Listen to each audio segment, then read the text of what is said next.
Welcome to the World Today on Channels Television. I'm Anne Nwawadu. Ukrainian President Volodymyr Zelensky said the Russian President Vladimir Putin must be brought to justice for his war in Ukraine, calling for the creation of a war crime tribunal separate to the International Criminal Court, the ICC. Mr. Zelensky was speaking during a visit to The Hague, where the International Criminal Court is based. Dutch Foreign Minister Bastian also said the Netherlands will do everything in their power to make sure that Russia is being held to account over the war in Ukraine. Of course, we all want to see different Vladimir here in The Hague. The one who deserves to be sentenced for these criminal actions right here in the capital of the international law. And I'm sure we will see that happen when we win. And we will win. If we want true justice, we should not look for excuses and should not refer to the shortcomings of the current international law, but make bold decisions that will correct the shortcomings of those norms that unfortunately exist in international law. This is exactly what the creators of Nuremberg did. We should do the same now. The aggressor must fear the full power of justice, only him. Yet, this is our historical responsibility of the modern generation to make the total punishment for aggression inevitable, to prevent the aggression against our country and also new wars. There are potential aggressors in the world, and the world must see justice to see peace fully secure.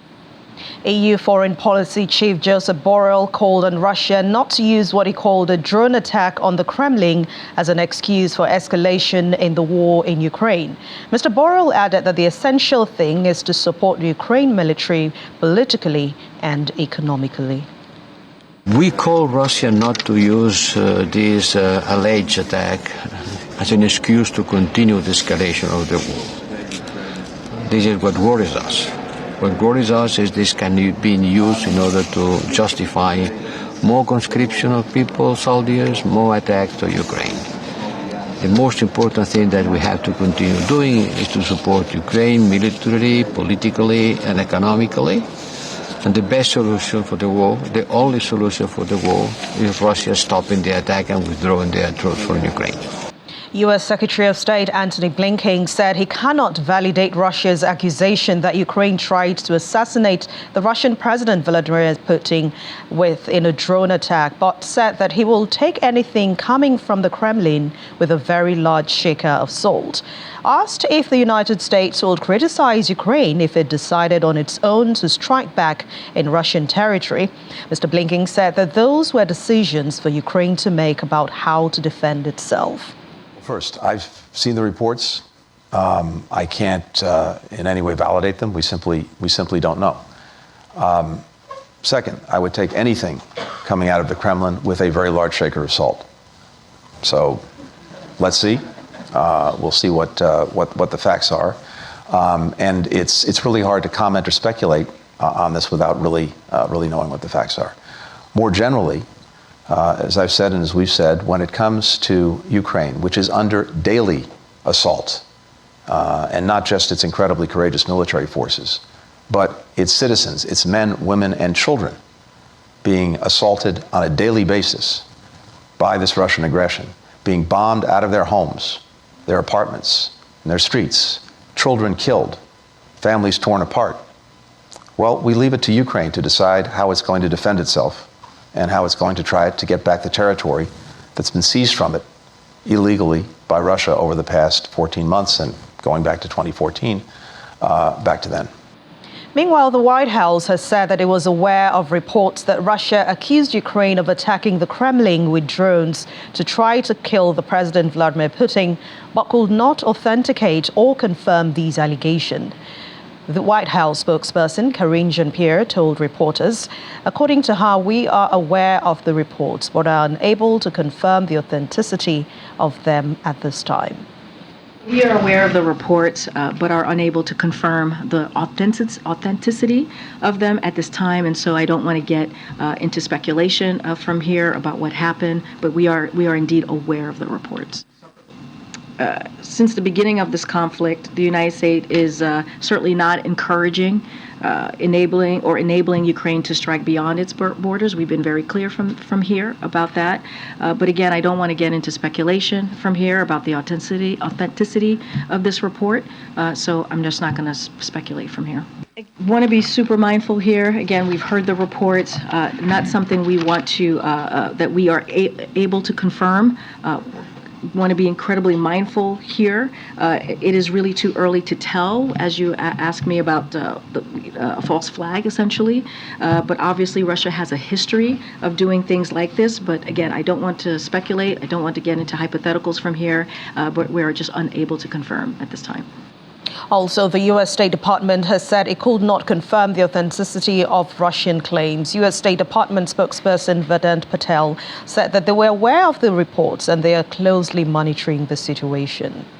We are aware of these reports, but unable to confirm the authenticity of this. But also, as the Secretary said, I would take anything coming from the Kremlin and the Russian Federation with a shaker of salt. But throughout this, it's important to remember a couple things, Nick. First, Russia invaded Ukraine. It did so unprovoked. They started this war, and they could end it today if they pulled their troops out. Number two, Russia continues to fire missiles and drones at Ukraine every week. And they have done so and targeted scores of Ukrainians, including children, and they have been targeted places like hospitals, apartment buildings, and we have been very clear that we're going to continue to support Ukraine as it defends itself from Russia's invasion. More reactions are still trailing this as Kiev residents expected Russian retaliation strikes after Russia's accusation against Ukraine. Air raid sirens blared through Kiev only a few hours after the Kremlin had made this accusation. Waitress 18-year-old Yana Kachenko said she did not believe that Ukraine was behind what Russia called an assassination attempt. Ukrainian President Volodymyr Zelensky said that Kiev had nothing to do with the incident, purportedly caught on video published on Russian social media channels. A senior aide to President Volodymyr Zelensky called it a sign that the Kremlin was planning a major new attack on Ukraine. Another resident, Yaroslava Zaika, who's an 18-year-old political science student, watched an edited version of the viral video that purportedly showed the drone attack in Moscow. Well, now Russia has accused Washington of being behind what it says was a drone attack on the Kremlin and an assassination attempt against the President Vladimir Putin. And that's the latest in a series of extraordinary allegations over this incident. Asked by reporters if the Kremlin believed the U.S. was behind this attack, the Kremlin spokesperson Dimitri Medvedev said, undoubtedly such decisions, the definition of goals, the definition of means, all these indicated and dictated to Kiev from Washington. He continued by saying that they are aware that decisions like this action and such terrorist attacks are not made in Kiev but in Washington.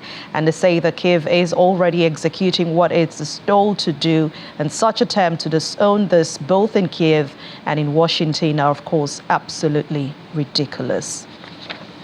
And meanwhile, Russia has opened a terrorism probe after Moscow said it shut down 2 drones aimed at Mr. Putin's residence and accused Ukraine of a terrorist assassination attempt. Russia's former president Dimitri Medvedev called for the physical elimination of Ukrainian President Volodymyr Zelensky following the alleged drone attack. Mr. Medvedev said, after today's terrorist attack, there are no options left aside the physical elimination of Zelensky and his cabal. Dozens of Kherson residents arrived at the local bus station to evacuate the city after Russian shelling killed 23 people one day earlier, hitting a hypermarket, a railway station and residential buildings. Queues formed in front of buses as people, including women and children and elderly residents, waited with their luggage to board. Regional Governor Alexandra Prokudin said that another 46 people had been wounded in Wednesday's attacks and announced a curfew in Kherson city to last from Friday evening until Monday morning for law enforcement reasons. Russia did not immediately comment on this attack in Kherson, but one of the 4 Ukrainian regions it said it annexed last September. Moscow has denied targeting civilians in its invasion of Ukraine that began in February last year. Former U.S. President Donald Trump has said that if he were still president, he'd have ended the Russian-Ukraine war in just 24 hours. Mr. Trump made the remark in a televised interview. The 45th president said that he will use his personal relationships with Russian President Vladimir Putin and Ukrainian President Volodymyr Zelensky to help bring an end to the conflict in just a single day. So if I were president, and I say this, I will end that war in one day. It'll take 24 hours. I know Zelensky well. I know Putin well. I would get that ended in a period of 24 You can break that deal. 100%. It would be easy. That deal would be easy. A lot of it has to do with the money. A lot of it has to do with the military, that we're giving. But I would get that deal done within 24 hours. That war has to be stopped. That war is a disaster. Final thought. Are you going to win next year? I think we have a very good chance. The economy is not good. I'll make it good. Everyone knows. Everyone knows. Even Democrats, they say, well, we agree that Putin would have never gone in. He would have. I told him, you're not going in. Putin would have never gone into Ukraine. President Xi of China would never even be talking about Taiwan. We had that conversation strongly. I stopped North Korea from doing some really bad things, and my relationship with Kim Jong-un is very good. Who knows what's going to happen there? Iran was going to make a great deal. They were going to be happy. I was going to be happy. We're going to have a great relationship. Now they're out of control. They're totally out of control. This world is blowing up around us. It's blowing up around us. You may even lose the dollar as the standard throughout the world. And if you lose the dollar standard, that's like losing a war. In many ways, it's worse than losing a war. I think we have a very good chance. I think when people feel it in their pocketbooks, everyone's saying, Trump's going to turn the economy around. I did it twice, if you think about it, because I did it after COVID. But we had the greatest economy in the history of the world, and I'll be able to do that again quickly and easily. Well, let's hear more from VOA's Anna Chernikova. She joins me now. Thank you very much, Anna, for joining us on The World Today. Good evening. Well, it looks like Russia is clueless on who attacked the Kremlin, going by all the drama that's been happening since this attack happened. But just yesterday, it pointed fingers to Ukraine. And now it's accusing the United States, especially Washington. What do you make of this whole baseless accusation, if you might call it that? A lot of experts, international experts, also Ukrainian experts, consider this attack as something that definitely would be interesting for Russia, but not that important or that crucial, or in any case crucial for Ukraine, because basically what happened, if you look at it as at the plain footage, that it happened during the night,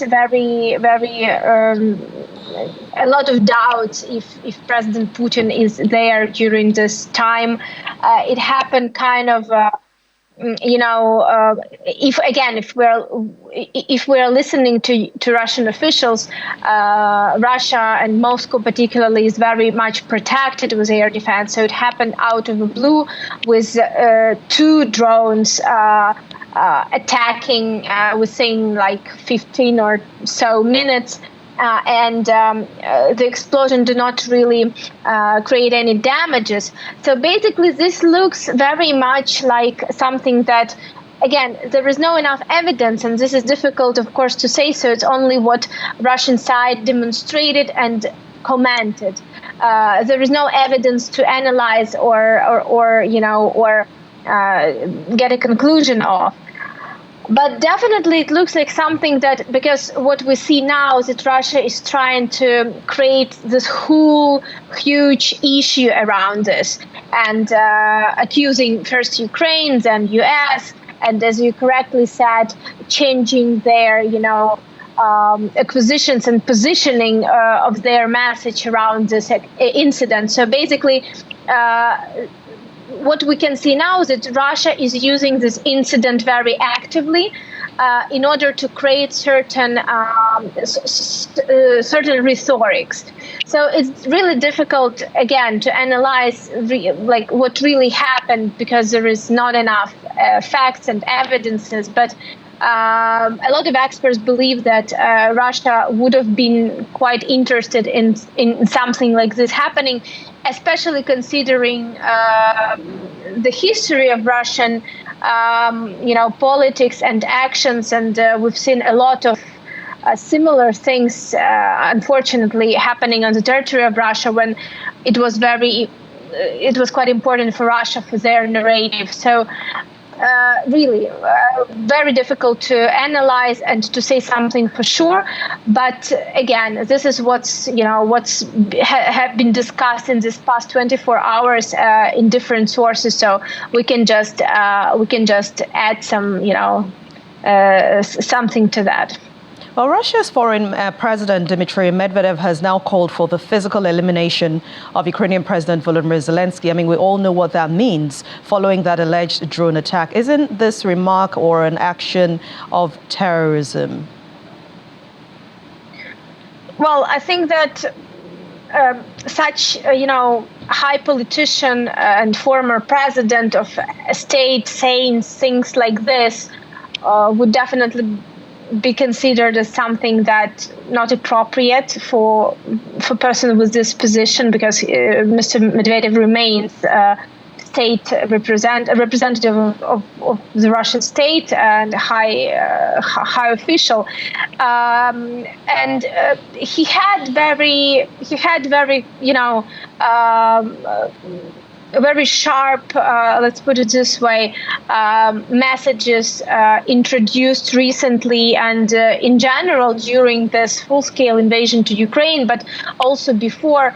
He is quite, he is quite open with what he's saying in terms of, not even open, but probably he's free in choosing which words he used when talking on the official level. And Mr. Medvedev, saying this, saying something like this to a head of state of another country or any other human being looks not really, professional, I guess, and official. But at the same time, we have to consider that he is official person in Russia. In terms of terrorism, well, let's just look through the meaning of this term. But I guess one could find this as as something close to terroristic rhetoric. But again, it's not only about saying something about physical about killing president of Ukraine. He had similar rhetorics regarding civilians previously as well, and in general about the situation in Ukraine and this war between Russia and Ukraine. So unfortunately, this is something that comes just in line with what he said previously as well. Now, civilians are already fleeing the Kherson region after Russian missile strikes killed at least 23 people there. What more can you tell us on this development on ground? We saw people boarding. How far have they gone? Are more people boarding at the moment? We don't really have numbers or percentage of people who are trying to leave, but I can tell you that today, during the whole day, explosions continue and shelling continue of the city of Kherson and Kherson region. But of course, the damages that we've seen in these past days were dramatic, and yesterday it was just a horrible attack. Of course, some people have to leave because either they don't have where to stay at their place, at their village or city, or they have children who they want just to take further from this active battle, combat zone. For the moment, but I cannot say, there are no official reports of, people completely evacuating from the region or completely evacuating from the city. But of course, some people just have to because there is no other option for them. Also, in terms of Kherson and Kherson region, unfortunately, before the moment when while Russian forces remain, let's put it this way, at the positions that they still keep on the other side of the river, this is an artillery distance to the city of Kherson and certain area of the Kherson region, which has been already liberated by Ukrainian forces. Unfortunately, this problem of shelling would remain, and of course, some people just have to consider and think, long term. Again, especially those with children. So this is something that's happening right now. But again, a lot of people remain in the city, in the region, and for the moment, we definitely are not talking about a complete evacuation. Now, what do you make of the former U.S. President Donald Trump's stance on this conflict? I mean, going by his words, he said that if he were president, he would have ended this war in just 24 hours. What do you make of that?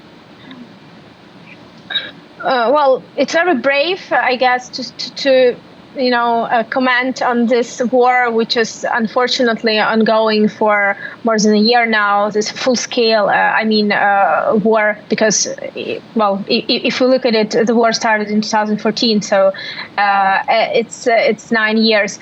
But it's quite brave, probably, to say this. Again, Mr. Trump, unfortunately, did not point it out what would be the meaning of this, the means of this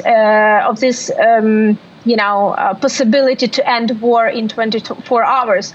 What would Ukraine has to give up, and what Russia would get from this? And so he did not specify what would be the conditions of such peace in 24 hours. So I think that if it would have been that easy, probably the coalition of countries, which includes U.S. and European countries and NATO and all the allies countries around the world who definitely are trying to find solutions, and were trying, especially at the beginning. We all remember when the full-scale invasion began. A lot of the leaders, European leaders, and not only European leaders, were talking to President Putin, were talking to Russian officials. So there were negotiations with Russia, especially at the beginning, and not only with Russia but also with Ukrainian president. And at the end, we still have what we have. So there is no. There is no solution which would be that easy and that would create real long-term peace with fair terms. Because if President Trump means that in 24 hours he could end the war, but this would mean for Ukraine to give up all the territories, I guess this is not going to be the peace that Ukraine wants, and that the region needs, because this is quite not peace. So it's difficult to really comment, because the former president of the U.S. did not provide additional details on the terms, because this is the most important. Unfortunately, I think it's not that easy. Definitely, everyone knows it's not that easy. But thank you very much, Anna Chernikova from VOA. Thanks a lot for your contribution, as always, on The World Today. Thank you.